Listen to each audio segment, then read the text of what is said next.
या जिल्ह्यामध्ये काम करत असताना अनेक हितचिंतक त्या ठिकाणी आहे आणि म्हणून या हितचिंतकांपैकी कोणी हे षडयंत्र आखलं त्याचा सुद्धा मला शोध भविष्यात घ्यावा लागणारच आहे. मित्र पक्षांकडूनच तुमचा घात झाला असं दिसतंय असं वाटतं?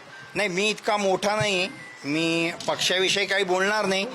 तुम्ही सकाळपासून माझ्या या बाईट घेण्याच्या प्रक्रियेमध्ये होते आणि मी तुम्हाला सांगितलं होतं का मी 3 वाजेनंतर तुम्हाला सांगेल. आणि याच्यामध्ये गोकुळ भाऊंचा 100% गैरसमज झालेला आहे.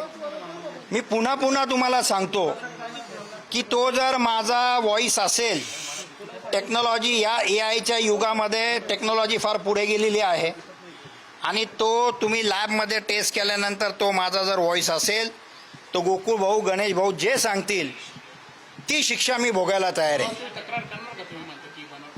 नाही, तक्रार म्हणून नाही. गणेश भाऊ असतील, गोकुळ भाऊ असतील, दराडे परिवार असेल, हे एक कुटुंब आहे आणि कुटुंबामध्ये गैरसमज होत असता. 100% त्याची शहानिशा तर होईलच ना.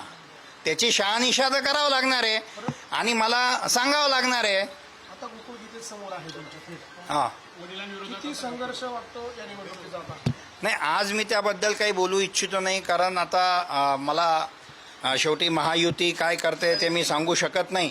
पण मला गोकुळ भाऊंना आणि गणेश भाऊंना इतकंच सांगायचं आहे, पुन्हा तेच, की हे आपल्या दोघांमध्ये काही लोकांनी गैरसमज निर्माण करून देण्याचं काम या ठिकाणी केलेलं आहे आणि आपल्या दोघांमध्ये कशी कुस्ती लागेल आणि ती कुस्ती लावून त्या ठिकाणी तमाशा बघायचं काम या ठिकाणी लोकांनी केलेलं आहे.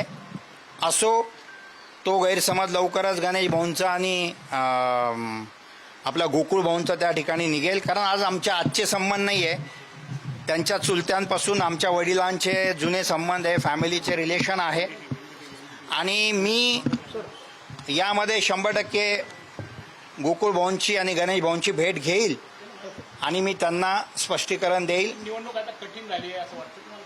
महायुतीमध्येच करता आव्हान होतं आणि गोकुळ